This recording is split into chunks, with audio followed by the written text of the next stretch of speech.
Un acte humain peut-il être insensé? Thèse. Les passions, la folie, peuvent conduire un homme à accomplir des actes qui, aux yeux de la raison, n'ont pas de sens. Antithèse. L'homme est par essence l'être de la raison. Tout ce qu'il fait a un sens, même s'il l'ignore. Thèse. Un acte humain peut être insensé. En effet, l'homme a conscience de lui-même, mais ne maîtrise pas toutes les forces inconscientes qui l'animent. Sous l'emprise de la passion, de la folie, il peut agir de manière insensée, c'est-à-dire irrationnelle. Premier argument, nous ne sommes pas maîtres de nous-mêmes. La psychanalyse a montré que la plus grande partie de notre vie psychique est inconsciente. Nous pouvons être le jouet de forces obscures, nous conduisant à commettre des actes insensés. Si, heureusement, cela se passe rarement dans la réalité, il nous arrive fréquemment de vivre, en rêve, des situations qui n'ont aucun sens. Deuxième argument, la passion peut faire vaciller la raison. La passion, écrit Clément d'Alexandrie, est une tendance tyrannique ou passant par-dessus tout ce qui est mesuré selon la raison, ou une tendance emportée désobéissant à la raison. Stromate. L'être en proie à la passion peut tuer la personne qu'il chérit, peut perdre au jeu ce qui a, à ses yeux, le plus de valeur, à savoir l'argent. Que dire de telles conduites, sinon qu'elles sont insensées? Troisième argument, la maladie peut ruiner nos facultés. Un insensé est celui qui a perdu la raison. Le terme est synonyme d'aliéné, de dément. Si c'est bien la raison qui confère un sens à toute chose, il faut en conclure qu'un acte cesse d'être raisonnable, sensé, à partir du moment où une pathologie mentale altère nos capacités de réflexion. En bref, l'homme n'a pas une totale emprise sur lui-même. Il peut accomplir des actes qui échappent à sa volonté, qui n'ont pas d'explication, qui peuvent mettre en péril sa vie, ainsi que celle d'autrui. Antithèse. Un acte humain ne peut pas être insensé. En effet, l'une des grandes vocations de l'homme est de conférer un sens aux choses. Tout ce qui lui arrive, tout ce qu'il commet, doit pouvoir s'expliquer. Même la folie a un sens, une signification. Premier argument, toute action vise un but. L'animal suit son instinct. L'homme, en tant qu'être pensant, cherche à atteindre les buts qu'il s'est volontairement fixés. Peu importe les moyens qu'il emploie, peu importe qu'il réussisse ou échoue dans son entreprise.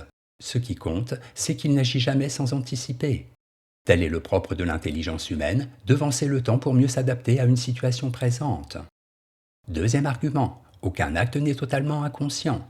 Pour qu'un acte humain soit vraiment insensé, il faudrait qu'il soit accompli par quelqu'un qui aurait perdu toute conscience de son être. Cela ne se produit jamais. En effet, l'homme plongé dans le coma profond ne peut plus agir, tout comme celui que la mort a réduit à l'état de cadavre. Troisième argument, la folie elle-même a un sens. Devenir fou, ce n'est pas devenir insensé. La folie, qui n'existe pas dans le règne animal, est le propre de l'homme. Elle exprime jusqu'où il est capable d'aller pour être reconnu de ses semblables, pour donner, malgré tout, un sens à son existence. Qu'elle soit l'expression d'un extrême désespoir, d'une extrême révolte, elle n'en reste pas moins insensée. En bref, tout ce qui est humain a un sens, ou doit en avoir un. Il est contradictoire de dire qu'un acte humain puisse être insensé. Il est nécessairement le fait d'un être qui agit parce qu'il a une intelligence consciente. Synthèse. L'humanité de l'homme ne peut se définir autrement que par sa conscience. Cette conscience fait qu'il est tenu de donner un sens à sa vie, à ses actes. Sa volonté conduit l'homme à agir en être responsable de sa propre existence. Rien de ce qui est humain n'est insensé. Ce qui peut l'être, c'est ce qui échappe encore à notre entendement, ce que nous ignorons de notre propre nature. Mais tout comme les sciences ne cessent de progresser, il faut croire que la connaissance de l'homme, elle aussi, ne cessera d'évoluer. Autrement dit, ce qui passe pour être insensé aujourd'hui deviendra sensé demain. L'histoire de l'humanité a fait la preuve de cette vérité première. Les insensés de jadis, tels Galilée, sont devenus les pivots de la connaissance universelle. Note et commentaire. Insensé. Le mot a un double sens. Est insensé ce qui défie les lois de la raison scientifique. Est également insensé ce qui défie les lois de la raison morale.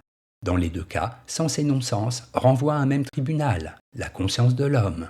Citation. Le philosophe ne veut pas admettre ce qui n'a pas de sens, car, curieusement, ce qui est privé de sens a un sens dès qu'on l'interroge. C'est cela qui a amené le philosophe sur son chemin qui doit le conduire à développer et à comprendre le sens de ce qui est privé de sens, et qui n'est autre que la violence de la nature ou de l'histoire. Éric Veil, La philosophie est-elle scientifique? Archives de philosophie.